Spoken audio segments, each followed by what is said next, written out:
Азыр мен сіздерге башынан баштап мындай паятатын айтып берейин туугандар. Бүгүн бул жерге чогулуп отурган жарандар баарыбыз Адилет Балтабайдын баш коргоо чарасын үй камагына которуу же болбосо ишти кыскартуу боюнча талап кылып жогорку сотуна Бишкек шаар сотуна келип отурабыз. Адилет Балтабайды өзүңүздөр билгендей 1-июль күнү мынакей 1-май райондук соту 1 айлык камакка алуу чечимин чыгарып таштаган. Өткөндө анын тергөөчүсү келип ошол эле райондук соттон кайра анын срогун мөөнөтүн 1 айга узартып алды. Анан туугандар биз өзүбүздүн апелляциялык жалобубузду киргизип, Адилет Балтабайдын үй камагына чыгаруусун талап кылып бүгүн ушул жерде чогулуп отурабыз. Бүгүнкү митингибизде мини пикетибизди ачык деп жарыялайбыз. Баарыңыздарга ошо колдоо көрсөтүп келгендерге рахмат. Биз план боюнча бул жерде бүгүн баарыбыз соттун алдында чогулуп алып, адвокаты сүйлөп, энеси сүйлөп, Адилеттин достору сүйлөп ушундай порядок менен өткөзөлү дегенбиз. Бирок тилекке каршы адвокаттар сотко кирип кеттир процесске. Ошондуктан кыска нуска түшүндүрмө жерине мен өзүмчө баштай берейин. Мен болсо Адилет Балтабайды коргоо комитетинин мүчөсү, жарандык активист Айталиев Бекназар. Туугандар, өзүңүздөр билгендей, Адилет Балтабай жарандык активист катары көптөгөн блогер катары дагы, жеке патриот катары да көптөгөн акцияларга, мероприятияларга катышуу менен бирге ар дайым кыйналган адамдардын укугун коргоп, ким кайсы жерде кыйналып жатса, кайсы жерде мыйзамсыз болуп атса, бирөөнүн укугун бирөө тебелеп аткан болсо, ар дайым өзүнүн камерасын көтөрүп кошо турган. Айрым адамдар менен сотко чейин барып, айрым адамдардын укугун коргоп, ал тургай чек арадагы маселелерге чейин ушундай кийлигишкен активдүүлүгүн көрсөткөн жаран болгон. Ошол жараныбыз мына казино, кумаркана проблемасы көтөрүлгөндөн бери активдүү жүрүп калгандыктан, мунун аркасынан бийлик тарабынан ушундай жалган жалаа уюштуруулар болуп отуруп, ар кандай болбогон нерселерди издеп, таап кыйналышып, эчтеке таппай калганда аны Фейсбукка жазган постторуна комментарий берүү менен, жалдама экспертизалардын жыйынтыгын чыгаруу менен мына тергөөчү 1-май райондук ички иштер бөлүмүнүн тергөөчүсү камакка алып отурат. Эми ал жерде анын келтирген экспертизаны чыгарган чечимдерин окуп көрдүк. 17 баракта турган чечим чыгарыптыр. Ал жерде бир тарап гана Адилетти каралоого аракет кылышкан. Андай постторду Адилет эмес, мындайча айтканда Кыргызстандын соц тармактарын карай турган болсок 1000 сандап жазылат. Андан Адилеттикинен да курч, Адилеттикинен да өтө олуттуу жазылган посттор бар. Бирок ал посттор эч кандай реакция жасалбастан, жалгыз Адилеттин постуна келип сайылып калганын өзү муну саясий заказ экендигин билдирет. Мындан келип чыгат туугандар, эгерде сөз эркиндиги мындан ары карай ушинтип кысымга алып, басмырлоо боло бере турган болсо, алдыга чыккан активисттерди, ушундай бир патриоттуулугун көрсөткөн активисттерди канатын кайрып, мындай бир жасалма бир иштер менен соттун чечимин жасай коюшуп, экспертизанын чечимин жасай коюшуп, түрмөлөргө тыгуу менен бийлик жаш активисттердин канатын сындырабыз деп ойлогон болсо анда жаңылышат. Бийлик башында турган президентибиз Садыр Нуркожоевич Жапаровго ошондой эле укук коргоо блогун жетектеп, мындай өзүнүн ишмердүүлүгүн оргу баргы көрсөтүп аткан Камчыбек Кыдыршаевич Ташиевке да бүгүн ушул жерде кайрылып кетмекчибиз. Урматтуу чоңдор, көздү чоң ачыңыздар. Өтө туура эмес иштерди кылып атасыздар. Мына ошол эле саясий укугунтук деп Тилекмат Күрөновду жаптыңар, Белис Акбековду жаптыңар. Алардын баарын жалган жалаа менен жабып атсыңар. Саясий буйрук болуп атканын биз көрүп отурабыз. Ошол эле Амангелди Артыковду да жаптыңар. Мунун баары аркасы элдин нааразычылыгын күчөтүү менен, элдин кыжалатчылыгын күчөтүү менен өзүңөргө эл арасында мындай бир туура эмес жагдай жаратып атканыңарды бөркүңөрдөй көрүп ишенип койгула. Урматтуу төрөлөр. Биз силерге чейин дагы, силер бийликке келгенге чейин дагы учурунда Атамбаевдин кумутугун кандай көрдүңөр? Сооронбай Шариповдун учурунда далай эле кысымын көрдүңөр. Бирок ушул турган жаштар, ушул турган активисттер, ошол силердин мекенчил партияңар менен, ошол кездеги активдүү мүчөлөр менен, ошол жанында туруп, ошол Садыр Нуркожоевичка, Садыр Жапаровго боштондук, Камчыбек Кыдыршаевичтен колуңарды тарткыла деп колдоп келишкен ушулардын баары. Булар силердин жеке адамдык сапатыңарды, ошол кездеги идеяңарды колдогон, жеке өзүңөрдү колдогон эмес, же кандайдыр тыйыныңар калданган эмес. Ошол эле сыяктуу жаштар бүгүнкү күндө да мына бүгүнкү камалып аткан жаштарды коргоого алуу үчүн, ошолордун аркасында туруп берүү үчүн, ошолорго дем берүү үчүн ушул жерге чыгып отурабыз. Анан отуруп алып туруп силер ойду тууну сүйлөп, гүлүңөрдү сапырып салабыз, артып берки деген сөзүңөрдү элге айтпай эле койгула. Өткөндө мурунку жыйында да айттым эле митингде. Ошону бул жерде кайталап айтып коеюн туугандар. Эсиңерде болсо керек, 2012-жылы Садыр Жапаров Кумтөр маселесин абдан жакшы көтөргөн. Атамбаевдин бийлиги болчу ал учурда. Ошондо биз да жалындап турган жаштар Садыр Жапаровдун идеясын колдоп көп эле чуркап бергенбиз. Биздин жаныбызда жүргөн Таштанбек деген жигитибиз бар эле, маркум өтүп кетти. Ошол бизге келип Садыр Жапаров площадьта чоң митинг уюштуруп атат. Келгиле жигиттер, ушуну колдоп берели. Кумтөрдү өткүзүп атсак жаманбы? Кумтөр элибизге иштесе жаманбы дегенде ошондо биз да барып кошо турганбыз. YouTube каналдарыңарды ачсаңар, Facebook'тарды ачсаңар, ошол Садыр Жапаров менен Камчыбек Ташиевдин ортосунда ошол маркум досубуздун турган сүрөтүн бүгүнкү чейин көрөсүңөр, видеосун да көрөсүңөр. Бирок ошол күнү булардын митингге срывка учурап, канчалаган активисттерди ГКМ өзүнүн подвалына апарып тепкилеген. Ошолордун бири катары Таштанбек Токтомушев деген жигитибиз катуу тепки жеп, этегинде бир айдын ичинде бөйрөгүнөн отказ берип, этеги инсульт болуп, 1 жылга чейин бир колун бир бурдун сүйрөп чыгып кайран болуп өтүп кетти. Мына ушулардын идеясы деп жүрүп өлгөн балдар бүгүнкү күндө ким билди болуп калды. А Садыр Жапарович ошолорду көкүтүп аткан, аркасында турган Курманбек Осмонов деген депутат бар болчу. Ошол Камчыбек Кыдыршаевич, ушулар ошол баланын үй бүлөсүнөн бүгүн кандайдыр бир кабар алды, же жардам берди ойлойсуңарбы? Жок туугандар, булар унутуп коюшту. Алар бүгүн кайра тескери сүйлөп, өздөрүнө ошол кездегидей эле позициясында, патриоттук позициядан сылбып айткандардын күлүн көккө сапырабыз деп тантырып отурат. Жетсе да төбөң булутка жерге түшөрүң унутпа дейт. Силердикинен да күчтүү бийликтерди көргөнбүз. Азуусун айга бөлөгөн Акаев каякта бүгүн? Күндө бир адамды заказной убийство менен өлтүрткөн Бакиев каякта бүгүн? Экөө тентип, эки өлкөдө жүрөт. Эсиңерге келе төбөлдөр. Элдин кыжырына көп тийбегиле. Андан көрөкчө ушундай бир саясий кысымдарды көрсөткөндүн ордуна ушундай бир жүрөгүндө жаалы бар, өзүнүн ички жеке амбициясы бар, билими бар жаштарды колдон келсе мамлекеттик кызматтарга иштеткиле. Ошолорду пайдалангыла, ошолордун ресурсун, ошолордун ички потенциалын колдоно билгиле. Силер мынтип канатты кайруу менен эчтеке жарабайсыңар. Же былтыр эле унутуп калдыңарбы? Баткенде өзбектер чек араны талкалап, тажиктер чек араны талкалап аткылап кирип келгенде, головнойду атышып атканда ким барды? Ушул эле жүргөн жаштар барды го байкуштар. Силерден бир тыйын сураган жок. Своим ходом каждый ар бир өз жолу менен кетип барышты. Таластан мергенчилер союзу барышты. Нарындын мергенчилер союзу барышты. Жер-жерлерден топтолуп барышты. Бирок ошол адамдардын баары мамлекеттик кызматкер эмес. Ошолордун баары патриот, ошолордун баары жүрөгүнөн күйгөн үчүн, элим, жерим, Баткен да биздин эл, Баткендин жери да биздин жер деп барган үчүн барды ошолор. А силер алдынан чыккан, ошондо чыккан жаштар мына бүгүн да жүрөт. Ушулардын четинен канатын кайрып, биздин элди эмне? Мындай бир мажүрөө болуп калган, мындай бир чөгүп кеткен бир мажүрөө байкушка айландырып салабыз деп ойлойсуңарбы? Кечирип койгула, тез эле өзүңөр байкуш болуп каласыңар. Элди кадырлап жүргөн жакшы болот, эл менен эсептешип жүргөн жакшы болот. Тизгинди тарткыла чоңдор. Андан эсе туугандар, азыр Адилет Балтабайдын соту болуп атат. Адилетке боштондук, саясий куугунтук болуп аткандарга саясий куугунтуктар токтолсун деп кор менен кыйкырып коелук. Келиңиздер, барыңыздар. Адилет Балтабайга боштондук!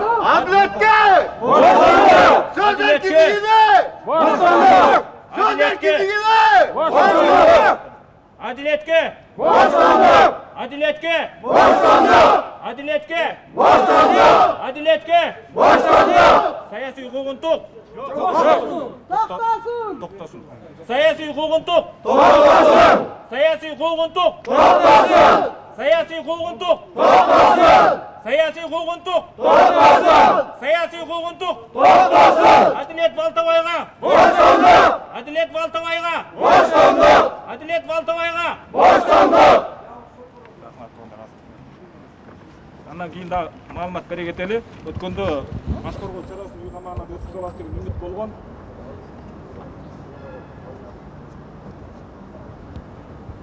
Баш коргоо чарасынын үй камагына которуп алалы деген аракеттерибиз негедир ишке ашпай жатат. Өткөндө сотто Адилет Балтабай 1 жыл мурда аттан жыгылып, белин кокустатып алганда мындай бир чоң эмеси бар, өзүнүн ден соолугунда мүчүлүштүгү бар. Отурса тура албай, турса отура албай кыйналып жүргөн кез ошого карабастан баягы күнү соттун чечими менен мындай бир бошотуп коюунун ордуна кайра буга дагы тиешелүү немелер, справкалар толук эмес экен, так эмес экендиги шылтоо менен артка эметип койду да. Эми бүгүн да ходатайство киргизип атабыз. Эми биздин мамлекетте чындык бар болсо, соттор бир адам укугун коргосо, кандайдыр бир адилеттүүлүктүн илеби, адилеттүүлүктүн кандайдыр бир мээлүүн тарткан илеби да сакталган болсо, анда бүгүн Адилет Балтабайды үй камагына чыгарып алабыз деп ойлойбуз. Эми соттун жүрүшүндөгү тергөө амалдары аркы эркелер боюнча кыска маалымат бере турган болсок, өткөндө биздин адвокаттар да сотко катышып, абдан аргументтерди, жүйөлөрдү катуу келтирди. Ар бир адвокаттын келтирген суроосуна тергөөчүнүн эч кандай бир жооп бере албай, мындай кыйналып отургандын өзү тергөөчү ситуациянын заложниги болуп отургандыгын билдирет. Себеп дегенде тергөөчүгө үстүдөн команда берилген, үстүгө Адилет Балтабаев өзү айткандай Камчыбек Ташиевдин командасы болгон. Ошол себептен тергөөчү бүгүн кайсы жерден, орусча айтканда с пальцев высасывать дегенде кыйналып отурат, эмне маалымат, эмне материалды тиркээрин билбей. Мына туугандар ушундай акыбал. Ошону көрүп туруп прокуратуранын келген сотрудниги, мыйзамдын коргоочусу, мыйзамдын сакчысы момундайынан кармап туруп, Могу жерде мыйзам пробелдери бар экен. Баланы үй камагына чыгарып койсоңор да болот экен дегендин ордуна жок, мунун камагы мөөнөтүн узартууну мен да колдоп берем деп туруп дальше кашасын чыгарды. Аны менен бирге андан кийинки соттун чечими болсо, өзүңөр көргөндөй, ошо сот бизде следственный органдардын прокуратуранын заложниги ар дайым. Тем более үч жактан заказ болуп атат. Сот болсо андан ары карай камалып калуусуна чечим чыгарып таштаган. Сот деген көз карандысыз болуш керек да, тоорабы. Азыркы учурда ушул сот кандайдыр бир саясий нерселердин аткарып аткандыгы уже мындай далил болуп башталды. Бүгүнкү күндө бир дагы могу жерден граждандык активисттерди тийген жок. Апасын дагы келинчегин да араң киргизди. Мне кажется, бул жерде ачыктан эле уже элге куугунтук башталды окшойт деп ойлоп атам. Мындай Атамбаевдин дагы, Жээнбековдун дагы керек болсо Акаевдин учурунда да мындай болгон эмес. Мындай нерсе бар экен, сот өзү мындай идеясы боюнча, мыйзам боюнча, мындай конституция боюнча эркин болуш керек. Бирок өзүңөр билгендей соттор бизде карманный судья деп коет. Бүт заказдардын баарын ошолор аткарат. Кама десе камайт, чыгар десе чыгарат. Мунун өзү жакшылык алып барбайт. Ошол Акаев болгон нааразычылык, Бакиевке, Атамбаевка баарына болгон нааразычылыктар сот системасынан, шайлоо системасынан башталган. Ушул эки нерседен жабыркаганда мамлекеттин келечегине бүтүндүгүнө мындай коркунуч жаралат. Эми туугандар, жана Акаев, Бакиевди айтып калбадыңыздарбы? Мен кечетен бери тарыхтын баарында эми барактар колдо эмес, бирок баягы интернет барактарын барактап отурам да, Акаев куугунтук алган саясатчылар, Бакиев куугунтук алган саясатчыларды карасаңар, бирок алар деле куугунтук болгон. Алар мындай чоң деңгээлдеги өздөрүнө теңтайлаш адамдар менен кармашышканда, эми могул эки байкушты карасаңар, мындай көчөдө жүргөн активист балдар менен кармашып атат. Атан төбө мас болсо тайлагы менен дос болот дегендей кеп болуп атат да. Булар өздөрүнүн деңгээли ызнашы ушундай эле экен да, көчөдө эле деңгээл экен да. Болбосо көчөдө жүргөн активисттерди камаганды кой, андан көрө чакырып алып сүйлөшпөйбү? Иним, сен деле биздин жарансың. Эмне мүдөң бар, эмне сунушуң бар, келчи айталы. Кайсы жерде кандай бизден мындай туура эмес пробел кетип атат, прокол кетип атат. Кел алып келчи ошону, биз да чогуу кылалы десе болот беле? Жок, тескерисинче булар аны көргүсү да жок. Кана жана Адилет Балтабайга боштондук деп дагы кыйкырып туралы улан. Тиякта сот чечип атат. Келиңиздер, Адилетке боштондук. Адилетке боштондук! Адилетке Боштондук! Адилетке Боштондук! Формена барыбыз. Адилетке Боштондук! Адилетке Боштондук! Адилетке Боштондук! Адилетке Боштондук! Сөз эркиндигине куугунтук. Токтосун! Сөз эркиндигине куугунтук. Токтосун! Саясий куугунтук. Токтосун! Саясий куугунтук. Токтосун! Саясий куугунтук. Токтосун! Туугандар да бул жер Адилеттүү чечим кыл. Заказ аткарба. Токтот. Киргизбей койду, келинчегинен башкалар. ошондой болуп атат, семьясынан башка. Закрытый. Туугандар өткөндө да бир жерде жаңы келгендер бар экен, ушундай маалымат берип коелук.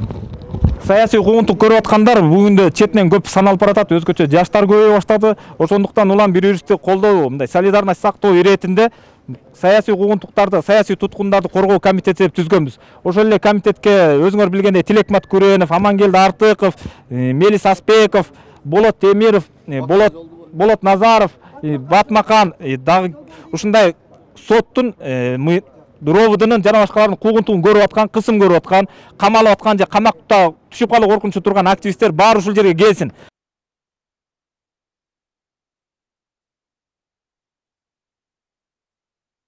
Тергөөчүдөн сурадым дейт, кайсы пост менен мени камадыңар депчи, көрсөтүп койгула баштаса, ошону көрсөтө албай атыптыр. Эми жанакы биринчиден активисттерге жалпы айтат элем.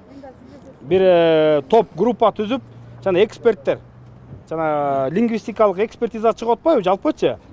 Ошо лингвистикалык эксперттерде ким отурат, ошолордун дипломдору, тиешелүү дипломдору татыктуубу, кандай чыгарылган? Анткени бул биринчи эмес. Булар биринчи эмес, Тилекматтыкы дагы ошондой чыгарылган. Лингвистикалык жактан төңкөрүшкө даярдуу, массовый беспорядкага, башаламандыкка даярдуу эле чыгарып атат, бирок соттор акырына чыкпай атат. Отуруп эле лингвистикалык экспертизаны ким кандай чыгарып атат белгисиз. Ошону бир аягына чейин чыгып барып тактап сурап таанышып койсок деген немедемин да, ойдомун да. Анан чынында айтканда бийликке эл айтып турбаса булардын көзүн май басып кетет. Айтып туруш керек, кемчилигин айтып туруш керек. Кемчилигин булар өздөрү билгиси келбей аткандар. Жанакы коркконго кош көрүнөт болуп атат. Жана айтпады жакында эле Ташиев мырза. гүлүңөрдү көккө сапырып салабыз депчи. Бул эми бул кишинин деңгээли эмес болчу да. Бул биринчиден вице-премьер, экинчиден УКМКнын башчысы, бул чоң киши, генерал-лейтенант мындай сөздү айтпаш керек болчу. Адилет Балтабайдын камалышына мен каршымын. Шуну общественностька, коомчулукка чыгарыш керек болчу. Эмнеге? Дөө Чыңгыздын өлүмүн көчө коомчулукка жаткан 12 жолу бычак салып канжалап жаткан сүрөтүн чыгарып ийишти, мисалы үчүнчү. Ал негизи чыгарбаш керек болчу. Спец прокуратура иш козгоптур, ошол кайсы кызматкер же кайсы ичиндеги абакта отурган адам ошол Дөө Чыңгыздын сүрөтүн чыгарган тергешсин, мисалы үчүнчү. А бияктан болсо элге коомчулукка чыгарсын. Мо пост боюнча массалык башаламандыкка алып келип элди чакырыкка чакырган деген жок да, көргөн жокпуз, көрө элекпиз. Көрүшүбүз керек болчу, эл баа берет. Ошо туугандар. Адилетке! Боштондук! Адилетке! Боштондук! Адилетке! Боштондук! Боштондук. Азыркы тагылып аткан күнөөсү бул жасалма, фальш, фабрикация. Анткени жанагы башаламандыкка чакыруу деген бул күлкүлүү нерсе да. Анткени эгер ошондой күнөөсү бар болсо, азыр сот ачык болот эле. Сот бул комментарий жок да, бул соттун жабык болгону дароо булар караңгы ишти, былык ишти жасап атканы билинип турат.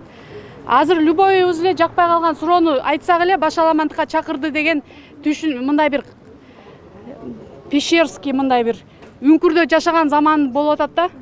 Любой эле бир киши оюн эркин айтса эле ошондой бир ойлонуп чыгып, бир кандайдыр болбогон эле нерсени юридический жактан ойлонуп туруп эле камап коюп атат. Адилет азыр бир айга жакындадыбы өзүнүн эркиндигин берип, ушу баарыбыз үчүн ысык жерде, ысык убакытта мен ушу күн сайын ойлонгондо уялам да, биз үчүн отурат, ошол баарыбыз үчүн. Биз ошондо баарыбыз чындап жапырт колдобой коюп, жалгыз калды да бир четичи Адилет. Мен азыр өзүм деле уялам чындыгында. Ошо казино үчүн көп жолу чыгып атканда көптөрдүн колу ошой чыга албай ошентип байкуш өзү жалгыз бала казино үчүн чыгып жүрдү. Канчаларыбыз бардыгыз каршыбыз казиного, азыр деле мен да каршымын. Ошол үчүн убактысын эрдигин аябай чыгып жүрүп, азыр баарыбыз үчүн отурат. Ошондуктан дайым укугубузду алдырбайлы, анткени укугубузду өзүбүз колдобосок, эч ким бизге тарелкага салып алып келбейт экен. Ошон үчүн мен ыраазымын ушундай чогулуп келгениңерге. Келечекте муну болтурбаш, ушундай чогулбаш үчүн алдын ала каматканга жеткирбеш керек. Ошол чыгып атканда чогуу кошулуш керек болчубуз да. Ошондо көпчүлүк болгондо коркуп камабайт эле. Азыр булар жалгыздап кичине бир башын көтөргөн адамды камап атат. Азыр мына сиз любоюңар бир жакпаган суроону алып чыксаңар, баары туура болсо деле ошого каршы фабрикацияланат. Ошондуктан ынтымакта бирге турайлы, балдарыбызды чыгарып алайлы. Келечекте дагы ушундай чогуу суроолорго жапырып турганда ушул булар калаанын кыла албайт. Азыр жанагы орто кылым болуп атат да. Мыйзам жок. Rule of law дейт го англисче. Мыйзамдуулук жок, азыр понятие менен болуп атат. Ошо понятие менен болгон жерге мына сотко келдик, Бишкек райондук, Бишкек шаардык сотко. Бул жерден деле мен оюмча адилеттүүлүк күткөнгө үмүт көрүнбөй атат. Анткени эч кимди киргизген жок. Суранып атып аялын жана башкаларды киргизиптир. Садыр Жапаров кайрылып кетет элем. Урматтуу президент, бул кылганыңыздар бул туура эмес. Ошол эле активисттер, учурунда сизди колдоп жүргөн активисттер кайра эле биз ушу сотмо-сот сүйрөлүп жүрөбүз. Адилет эч кандай бирөөнү ээрчитип, силердин креслоңорду талашкан бала эмес. Адилет чындыкты айтып келаткан, будан ары деле айтат болуш керек. Бүгүн Адилетти камасаңар, эртең дагы бирөөнү баш көтөрүп камап, бул туура эмес кадамдарга барып атасыздар. Азыр деле кеч эмес. Садыр Нуркожоевич, сиз буну эске алып коюшуңуз керек. Сиз эмне ойлоп атасызбы? Карапайым, ар бир карапайымды ушинтип, мен башыны ылдый кылып, баскетболный мячты кылып эле мындай каалаганым кылып алам деп. Бул туура эмес, Садыр Нуркожоевич. Бул сиздин өзүңүздүн башыңыздан өткөн. Эгерде сиздин башыңыздан мындай нерсе өтпөсө, ушул кадамдарга барсаңыз, анда ойлонмокпуз. Атак келип президент болуп алып, мындай кылган иштериңиз, урматтуу Садыр Нуркожоевич, бул түстөн түз туура эмес. Тилекматты жөн эле жерден камап койдуңуз. Тилекматты, Мелисти, сиз үчүн туруп берген жигитти жөн эле камап койдуңуз. Биз сотторуна катышып, шүгүр, биз деле көрүп жүрөбүз. Адилет эмне кылды? Мамлекетке бир чыгым келтирдиби? Же бир эки баланы ээрчитип алып туруп, креслоңду тартып алайын дедиби? Мынтип коркутуп, мончо жарандык активисттерди ээрчитип, мондай сот-мосот сүйрөлүп жүрөбүзбү же мамлекет өнүгүп кетсин деп туруп бир элге жакшы, мамлекетке жакшы бир иштерди аткарасыздарбы? Ошондуктан мен суранып кетет элем. Бүгүн башкарууга чарасы каралат адилеттин. Үй камагына бошотуп коюңуздар. Биз даже жарандык активисттер, коомдук бирикмелер чогулуп, бүгүн колубузду коюп, кепилдик алып, мынакей бүгүн даже жактоочусу аркылуу сотко да берип койдук. Ошондуктан айтып кетерим, Садыр Нуркожоевич, мындай кыла берсеңиз, бул бизге эмес, сиз өзүңүздүн президенттик мөөнөтүңүздүн 5 жылдык мөөнөттүн кыскарганына сиз өзүңүз азыр жардамчы болуп атасыз. Мындай алып келгенде, айтып келгенде. Көрүп, угуп койгонсуздарга рахмат. Адилетке боштондук, Батмага боштондук, Мелиске боштондук, Амангелдиге боштондук, Тилекматка боштондук. Рахмат.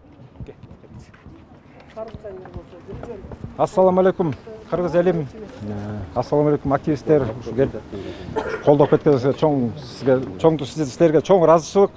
Мен ушу өзүмдүн кайрылуумду урматтуу Садыр Нуркожоевич, Капчык Кыдышевич сиздерге кайрылып калат элем. Ушу биздин кандай десе 39-жылгы болгон репрессия, мен ойлойм азыркы ушу именно кыргыз байкелер, ушу кыргыз өзүнүн патриот мекенчил жигиттерине кол салып ушу камап эметкенде ошого ошошуп кетип атат. Кандайча биздин кыргыз жигиттер жөн эле пост жазып, чындыкты жазганда болгондо да ошо мындай жалган жазса, башкача эмес, бирок чындыкты болгон нерсени казино боюнча жазып атышат, жетимтөө боюнча айтып атышат. Бул деген чындык да, буга эл, кыргыз эли каршы негизи. Ошонун баарына бул баары тең харамдык, бул баары тең артында жакшылык жок, бул артында бүт только жамандык болот. Бүт мамлекетибизге элдерибиз кетип атат. Асында байкаңыздар, байкаңыздар. Аэропорттор бар полный, бүт туугандарыбыз бар, айылдаштарыбыз баартан кетип атат, Европа кетип атат, Россияга кетип атат. Эмнеге биз ошондой бийлик Акылбек Жапаровго да ушу бийлик өкүлү алып кетем жетекчисине. Эмнеге биз депутаттарга, эмнеге биз ушундай закон кабыл албайбыз? Биз наоборот кыргыз жарандар башка жака кеткенге биз жардам беребиз, а кайта аларга жумуш биякта жумуш орун түзүп берип кайтарабыз деген эч ким, бир депутат, бир министр, бир чоң доостан чыкпайт.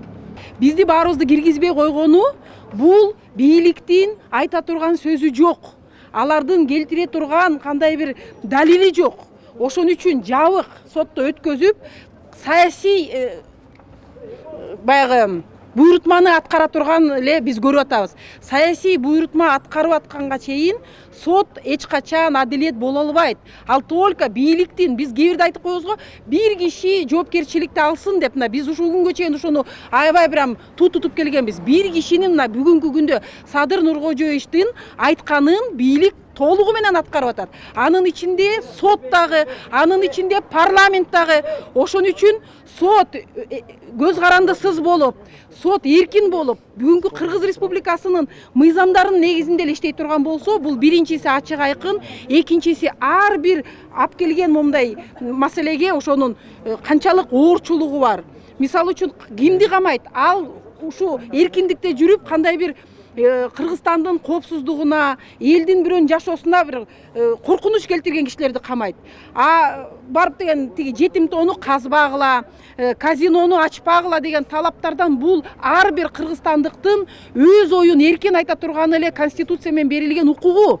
Ар бир киши ошону айтканга укуктуу. Ошон үчүн биздин жаш балдарды жаштайынан кыркпай келечегин соттор мыйзам чегинде ачык айкын иштеп бериш керек. Ошондой сотко биз жетишкенде ар бир киши туура эмес ишти жасаса дагы, мен билем, мен сотко барганда өзүмдүн актыгымды, өзүмдүн туура жолдо жүргөнүмдү далилдеп берем деп айтыш керек болчу да.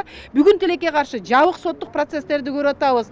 Эч нерсе далилденбей эле бийликтин буйрутмасын аткарып атат. Ошон үчүн баарыбыз соттун адилеттүүлүгүн, көз карандыстыгын талап кылалык. Адилетке боштондук. Адилетке боштондук. Адилетке боштондук. Чоң рахмат. Боштондук. Адилетке боштондук. Адилетке боштондук. Мыйзамдуулук орносун.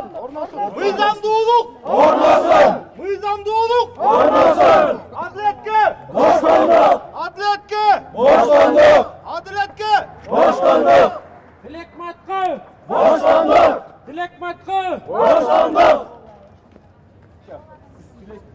Бизде азыр мына өзүңөр көрүп атасыңар туугандар, чындык жок. Потому что мына адилетти камап бул жерде улам жылдырып отурмун. Бүгүн азыр соту болуп атат. Даже бизди ичине киргизбей койду. Белгисиз эмне кылып атат. А жерде кайсы спектакль болуп атат. Адилет үчүн биз ушул жерге келип, баягы Бакиев кетсин, Акаев кетсин деген жокпуз да, биз турабы. Биз чындык үчүн келдик. Ар кимдин өзүбүздүн сүйлөй турган эркибиз бар, укугубуз бар. Ошонун баары төөлөнүп атат. Азыр силер баарыбыз ушул жерде көрүп атасыңар кандай болуп атат. Соттун өзү эле закрыт, эч ким кире албайт. Чындык ушулбу? Биз баягы Кыргызстан демократиялык мамлекет деп коет. А бул иш жүзүндө вообще биз өзүбүз кече эле көрүп атасыңар, түрмөдө кандай эмнелер болот, окуялар. Баары белгисиздик бизде. Ошон үчүн биз Садыр Жапаров, юстиция министри жана адилет министри ошону суранабыз. Ушуну жакшылап карап бериңиз. Бул бизде эле жөнөкөй, сен жана мен ошондой эле жөнөкөй жаранды мына бул жакта соттоп атат. Эмесин кезип атат, мындай айтканда өмүрүн балта чабып бул жерде отурат. Ошондой биз ойлогондо келечекте болбош керек мындай. Ошон үчүн биз азыр кааларбыз, баягы иштин жакшы чечилсин. Азыр биз жерде адилеттин боштондугун каалайбыз. Адилетке боштондук! Адилетке боштондук! Адилетке боштондук! Assalamu alaikum, men atım Ulan, Жалалабадтан келдим. Мен атым Ulan, жеке тааныйм Адилетте. Кичинекей yüzdен баштап тойын ойлочу болгонбуз. Жаштан эле Адилет чынчыл жигит болгон. Жүрөбүз чыдабай келдик. Адилетти бошотуп берсин. Адилетке боштондук! Адилетке боштондук! Рахмат жон. Рахмат. Эми туугандар, Адилет Балтабайдын айтып берсе, коом ичинде кылган иштери көп билинбеген мененчи. Бул өзү деле барып алып, ар кайсы жерге бай адамдардын укугун талап кылып келген жигиттердин бири да. Өзүңөр билгендей, биздин Ала Бука эме Жалал Абад областында өзбек жигиттер менен чек арада атышуулар көп болуп турат. Биздин жарандардын кирип көпчүлүгү курман болгон моменттерди билесиңер. Биздин бир жараныбыз өзү өзбек улутунда, бирок Кыргыз Республикасынын жараны мындан 3 жыл мурда болсо керек. Ошондо өзбек чек арачыларынын колунан ок учуп кеткен. Ошонун укугун коргойм деп Адилет Байкуш Өзбекстандын посольствосунун алдына митинг кылып, ошол жерге элдин баарын чакырганда, мен аны Facebooktан көрүп калып, бу жерден бир-эки бала болуп барсак, Адилет Байкуш жанында бир-эки бала менен турат, анан да органдын балдары менен 3-4 турат да. Анан ушул жерде катын жазып, даярдап койгон экен, баарыбыз кол коюп киргизип бергенбиз. Мыйзамдуу деп табышты. Ал эми бөгөт чарасын болсо апелляциялык даттануунду кысартып коюшту да. Себеби азыркы учурда райондук сот, 1-май райондук соту 29-августка чейин узартканына байланыштуу. То есть менин жалобамды карабай коюшту да, себеби райондук сот узартып койду 29-августка чейин деп. Узарткан учурда кандай карайт? Кайрабашынан бүгүн 5 саат 5:30га чейин апелляциялык жалоба менен кайра райондук сотко кайрылыш керек да. Апелляциялык жалобабыз мурункуга тийиштүү болуп калды да? Өз убагында каралган жок, ошол себептен өз убагында каралбаганына байланыштуу. Азыр апелляциялык жалобам каралган жок да, кыскартып коюшту да. Узартканына байланыштуу. Райондо узартканына кайра жаңыдан жазылыш. Ооба. Бирок булар убакытты сосуп койду. Сосуп койду, ооба. Биз учурунда эле жазган. Ооба. 5-июлда апелляциялык 5-июлда апелляциялык даттануу менен кайрылганбыз өз убагында. Негизи 15-20 июлга чейин каралыш керек болчу. 1-августка чейин эмес. Кандай бир белгисиз себептер менен бүгүнкү күнгө чейин созулуп, 1-августта мөөнөттөрдү кечигип каралды да бүгүн апелляциялык даттануу. Негизи бул апелляциялык даттануу 20 болжолу 15-20 июлдарда каралыш керек болчу. Можно теперь на русском вкратце то же самое? Что сегодня произошло в суде? Сегодня рассматривалось задержание по уголовному по обвинению Адилета Али Мухтабека. Задержание его признали законным и обоснованным, хотя в отделение милиции его доставили в 12 часов дня, а постановление было заполнено с нарушением в 8 часов вечера. Фактически они удерживали его незаконно с 12 часов дня до 8 часов вечера, никаких документов при этом не составляли. Это было грубое нарушение. Несмотря на эти доводы, следователь тоже признал то, что он удерживал Адилета с 12 часов и только в 8 вечера составляет протокол задержания. Хотя сотрудники милиции не более 3 часов, уже раз они в 12 часов дня доставили в отделение ОВД, они должны были составить протокол постановления задержания в 3 часа дня. Несмотря на вот такие нарушения, признали его задержание законным. По мере пресечения мы тоже подавали жалобу. 5 июля примерно по закону должны были рассмотреть до 20 июля, но несмотря на это, Бишкекский городской суд по неизвестным нам причинам протянул до 1 августа. И в связи с тем, что сейчас районный суд продлил меры пресечения до 29 августа, они прекратили мою. То есть моя жалоба по мере пресечения о том, что мы просили его отпустить под домашний арест, не рассмотрели. В связи с тем, что уже районный суд продлил до 29 августа. Хорошо, а что теперь будет дальше? Сейчас следствие, до 29 августа следователь должен направить дело в суд, либо прекратить. Судебная система, получается, сама нарушает закон? Ну, это не я буду давать оценку. Процесс был открытый, рассмотрение по закону открытое. И процессы являются исключением там некоторые дела. Это дело не относится к закрытым процессам. Процесс был открытый, но не разрешили видеосъемку вести. И почему-то сотрудники милиции не пускали людей с видеокамерами. Хотя у каждого из нас есть телефоны с видеокамерами. Это как-то нелогично было, да? Жоқ, сот залына кичинекей болгон үчүн имарат комната бөлмөсү кичинекей болгон бар эмес, болушунча толгончо эле киришти. Азыр деле ачып калды процесс, бирок видео тасмага жүргүзгөнгө тыюу салды да сот коллегиясы.